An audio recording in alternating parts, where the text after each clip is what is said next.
This Week in Richmond is made possible in part by Dignity Memorial, caring for our communities with a network of funeral homes and cemeteries in Virginia and throughout North America. More information about Dignity Memorial's providers is online at dignitymemorial.com. Alpha Natural Resources. Consistent with its Running Right process, Alpha is an energy company committed to being a leader in mine safety and an environmental steward. We fuel progress around the world. More information at alphanr.com. Haley Buick GMC, the place for a new Verano or Terrain Denali, on Midlothian Turnpike in Richmond and online at haleybuickgmc.com. Taking it to the streets and helping our community. Intelligent Illuminations. We make streetlights smart and give you control, providing secure point-to-point wireless solutions for roadway and area lighting, helping you manage, monitor, and control your streetlights. More information at ilooms.com. The Virginia Chamber of Commerce, the voice of the Virginia business community, working in legislative, regulatory, and political arenas to promote the free enterprise system. Information at vachamber.com. I just received a letter from a student who thanked me for instilling the love of math in him. That's why I teach. Brought to you by the Virginia Education Association, because a good education is good for everybody. Additional support is provided by these sponsors.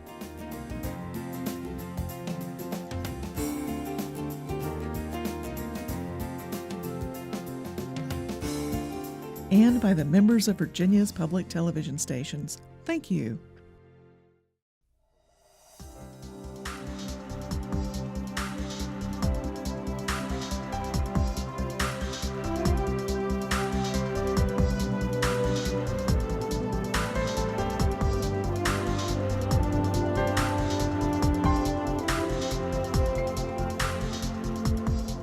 Welcome to This Week in Richmond, and a welcome back. It's been a while. Glad to have Senator Ryan McDougle on with us. You've been serving in the Senate since 2006, and prior to that, we're serving in the House of Delegates, representing not just your Hanover County, but I'll get you to tell the viewers all those jurisdictions that's included in the 4th Senate District. 4th Senate District is kind of the northeast quadrant outside of Richmond. So it's Hanover, Caroline, good portion of Spotsylvania, down through the Middle Peninsula, Essex and Middlesex, and then the northern neck, Lancaster, Northumberland, Richmond, Westmoreland, and a little bit of King George. So a lot of territory to cover. Yes, it really is. And in that relatively short time that you've been in the Senate, seniority of this past session that's ended is 18th. And looking at the retirements of 6 of your colleagues, 4 of them that are more senior in years of service, it'll have you moving up. In fact, I was looking at your 4 colleagues who are retiring, who are anywhere from 1st in seniority on down to Senator Puller, about 12th, have nearly 100 years of experience in the Senate. And if you add up their House experience, like your House experience, it rolls on up to well over 100 years experience. We have some individuals in the Senate who made the decisions to retire that have brought not only a wealth of experience and knowledge, but they've been around for a number of years. And think that regardless of whether they were Republican or Democrat, there are individuals that everybody feels were very conscientious and tried to work hard on behalf of Virginia. And certainly losing their experience not only in the Senate, but in life is going to be a loss for Virginia. But we wish them well, and at times are envious that they're returning back to private life and ending their time of public service. And out of those senior ones, those 4 most senior ones, 2 are one party, 2 in the other, 3 of them on Senate Finance, 2 of them co-chairing Senate Finance. So it's going to be a time calling on you and your colleagues to step on up into some other responsibilities. Well, there are, right now, their retirements on the Senate include 3 or 4 current chairmen, the Republican and Democratic co-chairmans of the Finance Committee, and a former chairman in Senator Puller. So there's a lot of experience that is not going to be around for the next legislative session. Well, In your service, you're already a chairman, so chairing the Senate Rules Committee, and certainly a very important committee, and one that's had you very busy.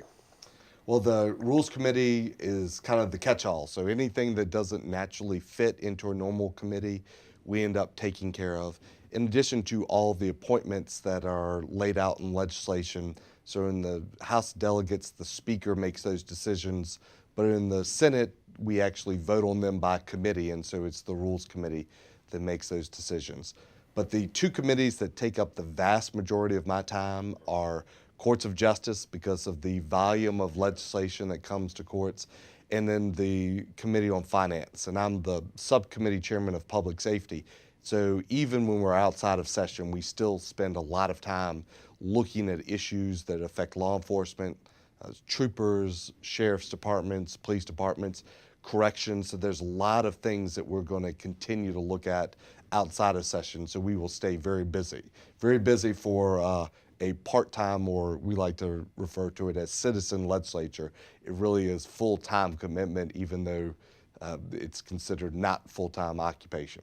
Right, and when you're mentioning Senate Finance Committee, I don't want to pass up an opportunity to remind our viewers that probably between now and January, your committee will meet a half a dozen times, and all of those times are noted on the calendar, and it's an excellent opportunity for people around the Commonwealth to see what's happening in committees when you're not in the crush of overlapping committees during the session. I was looking at the schedule earlier this morning. I think we have either 7 or 8 meetings scheduled between now and next legislative session, some of them jointly with the House of Delegates Appropriations Committee. And we look at where we're going financially with the state revenues.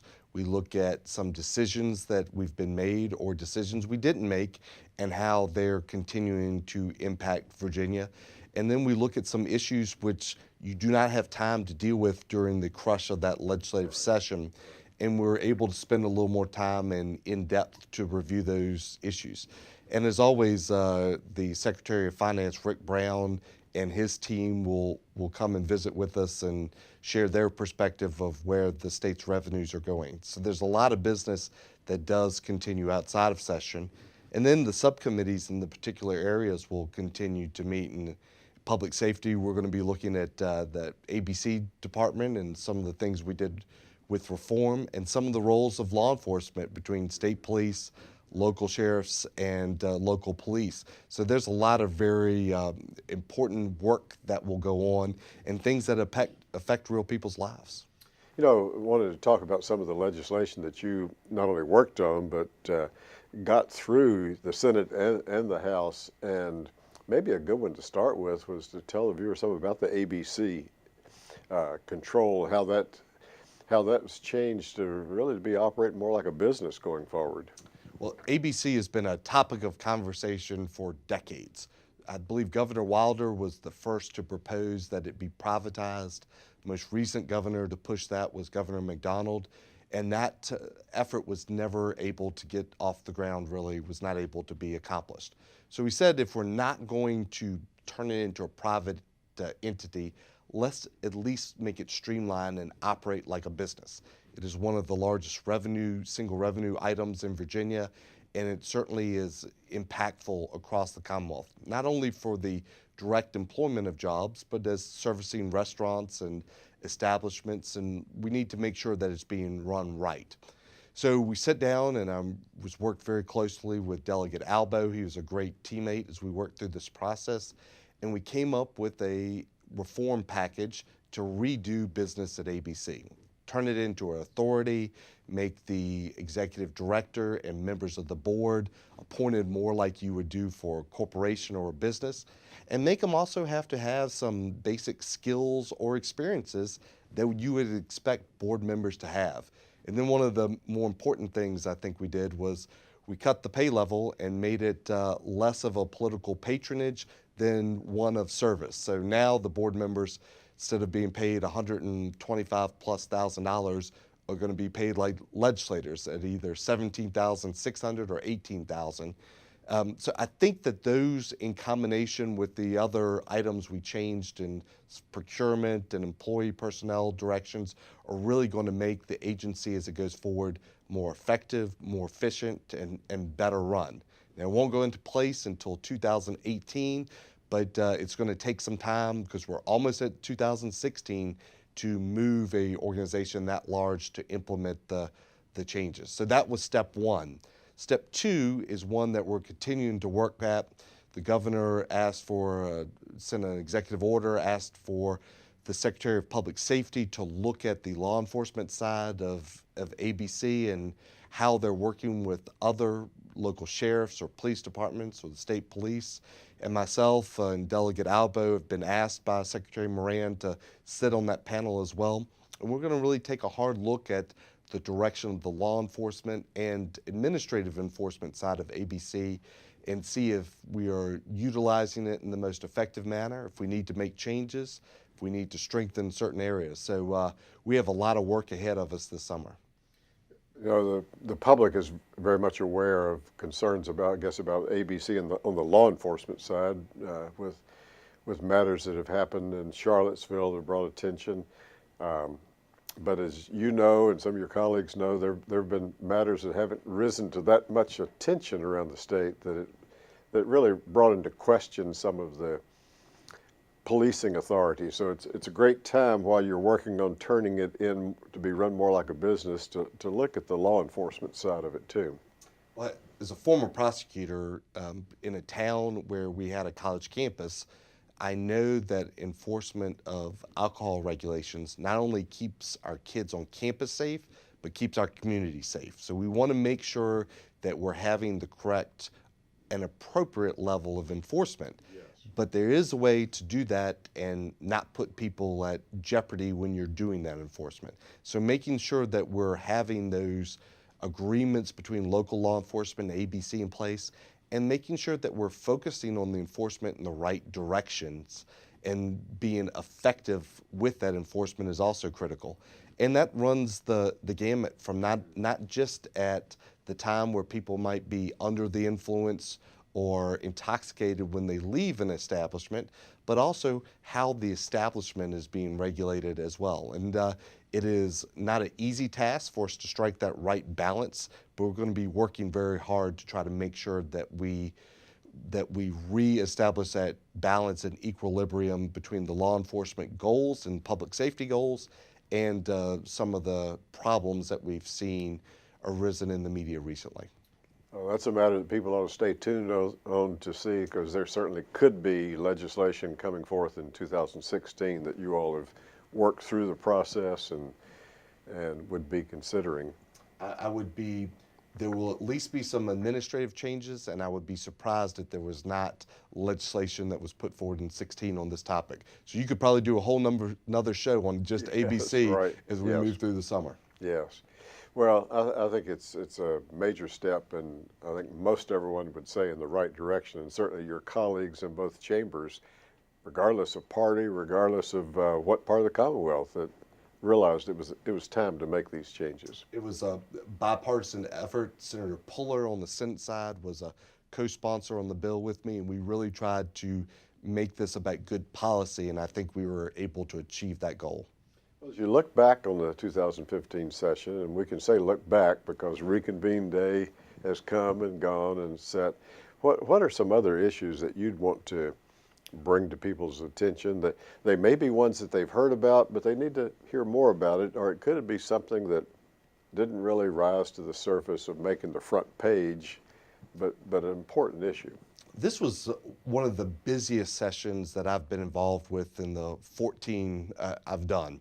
And we looked at a number of issues, things that impacted some parts of the state, like regulation of Uber and Lyft, a new technology system that really impacts how people actually get around, particularly in cities, and certainly in Norfolk and Richmond and Roanoke and Charlottesville, large impact, but changes the way we do that section of transportation. We took a very aggressive look at how we're doing that and set up a regulatory system, and that took a tremendous amount of time and energy. one that we will likely have to tweak in the future, but I think we largely got it done right on the first go around, in part due to our work with the Division of Motor Vehicles in advance. That's one that made the headlines early, but because we had a good work ethic and accomplished it quickly, it didn't stay in the headlines very long. Another item that we really focused on, as we do every year, is the budget. This year, the budget was more challenging than in certain years. As we came into the fall, it looked like we were going to be shy of our revenue projections by about almost $2.5 billion. That's a pretty substantive impact on the budget. We worked very hard to take some steps in advance to deal with that, deploying the rainy day fund early, making some physical decisions to cut early. And as a result, I think we came up with a very good product in the budget. We spent about $1 billion less of taxpayers' money in general revenue than we would have ultimately.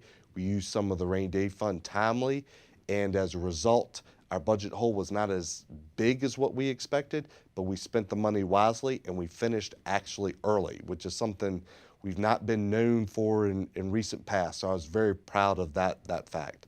And then we took a really hard look at campus sexual assault and campus safety. It's one that's, again, garnered a lot of headlines, and it's a difficult issue. We have to deal with some of the federal regulations that are in place, and some of those regulations were not done by law enforcement or campus safety individuals, so they really tied our hands. But we worked through that and came up with, I think, a product that parents and families can know when their children go to colleges, that we put in place a system to protect them in a better direction. And that took a lot of time and effort, and we brought in players and decision makers from all over the state to try to work through those decisions. So those are just 3 items, and you can see just the hours involved in coming to good solutions. And we did that, and we adjourned a day early, which was just an amazing feat. So all in all, this legislative session was one of the busiest I've been involved in, but was also one of the most substantive, and we came out with some real results. You know, one of the issues that you championed, going back to the budget, and one that I think all except maybe a couple of your colleagues in the Senate supported, was an issue of trying to change the years in which the budgets are made. We would hope that our viewers know that when a new governor comes in, he's really operating with the last governor's budget. This year, it was some major tweaks, more than tweaks you had to do because of the economy. Next year in 16 will be the only time that this governor or any other governor introduces his own budget or her own budget in the future and works it through. And then the governor will introduce one as he's exiting. And tell the viewers about the proposal you made, and that we, some of us would hope would get a better hearing in the other chamber in some future year, but it was to change that.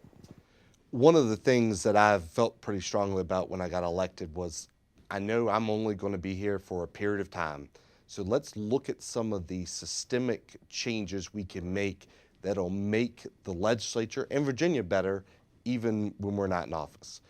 We started that early on with a bill that changed when the governor introduces a budget. They have to include best case, consensus, and worst case revenue forecast. Since that point in time, we've been closer to the mark when we're projecting the revenue and making decisions. One of the things I've been working on recently is the time or the year in which the governor introduces the budget. It is, I think, nonsensical for us to have the governor literally a month before they leave the executive mansion introducing a budget that Virginia will have to live under for the next 2 years. It makes that budget presentation more of a political document than it does of a organizing or governing document. So the idea was very simple. Let's just change it by 1 year. So instead of the governor being sworn in January, and the day they're sworn in, the budget process is already well underway, and they have nothing to do with the document that's introduced. Let's let them come into office with an existing budget for this last year, see how the process works, see what decisions they want to make differently, and then they can introduce a budget that they have to live and operate under for 2 years. And then when they introduce their second budget, they still have to live and operate under that budget for 1 year. Makes a lot of sense. Governors should have to live with the budget that they introduce for at least 3 years. Right now, the process is they have to live with one budget they introduce, and then they can go on. Now, it's the House of Delegates typically has a different view of it because they're elected on the same cycle as the governor, and they want to have that budget process coincide with their elections. But the governor has the single and sole ability to introduce a budget each December of every year, and making sure that that process starts out properly, I think, is good policy, and we'll continue to try to fight for it. You know, there's another budget matter that if people haven't heard about, they will be appreciating one that you led through, and that is regards to local government budgets being line item being more available. Tell our viewers what they can expect from that. They may be in localities already doing it. They may be in localities where they're not. We had some constituents call and said, hey, we can get our local board or supervisor or town council budget, we can see where the money goes. But when we want to go look at our school board's budgets, they are very generic, and sometimes they just have paragraphs written and we can't tell where the money is going. Now in Virginia, we have some school boards that are elected and some that are appointed, but we still spend the single largest state budget item and local budget item are our schools. So we put in place that those local school board budgets have to be available to the public in line item form, so everybody can see where their money is going. It's another effort just to make the system more transparent. So it's not our money we're spending, it's not the local school board's money, it's the citizens' money, and they should have the right and the ability to see where it goes. And this will make sure that in the jurisdictions where it is not specific enough, that the citizens can find out where their dollars are being spent. It's just good common sense. Now, I should have looked it up, but when does that law then take effect? Is it?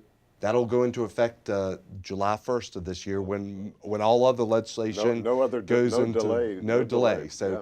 That'll be in place. Now it might be online in some jurisdictions or available in print in others, but it'll be available and accessible to the public. What about election issues? I think you worked on some of those. Are there some that some changes you think that will be very, very helpful? And while you're speaking about elections, the most recent thing, I don't know if any of your jurisdictions, but where certain voting equipment has been deemed to be not safe and secure. One of the things that we have with our governmental system is everybody wants to be confident when they cast a ballot for their chosen person or write in their chosen person, that information will be accurately recorded and their vote will count. There was some question about a system of balloting system, about the security of those if it was done wirelessly, which most of them were. So the State Board of Elections decided just last week that the security was not in place, and they decertified those machines. I do have a couple jurisdictions that are now scrambling to try to find machines or the appropriate way to have ballots cast. The local board could go back to just hand ballots where you could check them off, and some probably will do that for the June primary cycle, but I think most jurisdictions will have the machines that do not only bubble in or write in your correct selection, but then that's scanned, so there's a paper and a computer check to make sure that that is done accurately. So there are some solid answers for it, but it's just old technology. And as we're finding technology moves rapidly, sometimes it makes our job in state government more challenging and expensive, but sometimes it brings about greater confidence and security. And I think that's the decision for those election machines. Any other issue you'd like to mention in our last minute? We've covered a lot of major ones. But. Just that the government of the state continues to operate even when we're not in session, and people should call us with issues that they think are important, things government is doing and shouldn't, things we're doing well, or things that we haven't thought of. Your local delegates and senators are really an avenue. Feel free to contact them even outside of session. That's a good message for them to hear, and to know that they also can go on the calendar for the General Assembly. And there will hardly be a given week between now and the 13th of January of next year, but there's some legislative group that's meeting, and a good opportunity for them to see you in action at that time. So Senator McDougle, we very much appreciate your being on this week in Richmond, appreciate your leadership in the Senate, and we look forward to having you back on to talk about other issues that are important to the people of the Commonwealth. Thank you for the invitation. I'm passionate about Virginia, and I appreciate the opportunity to be able to talk about how great the Commonwealth is and what we're doing to make it better. Thank you, David. Thank you.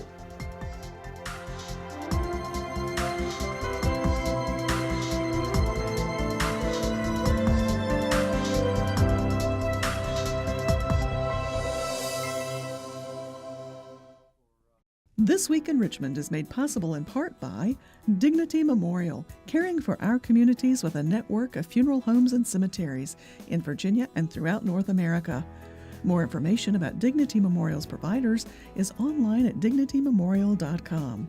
Alpha Natural Resources, a leader in mine safety and an environmental steward. Haley Buick GMC in Richmond and online at haleybuickgmc.com. Intelligent Illuminations, helping you manage, monitor, and control your streetlights. The Virginia Chamber of Commerce, the voice of the Virginia business community.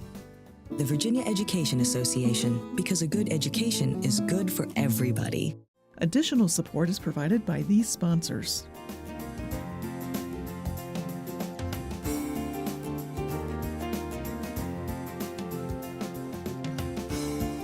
And by the members of Virginia's public television stations. Thank you.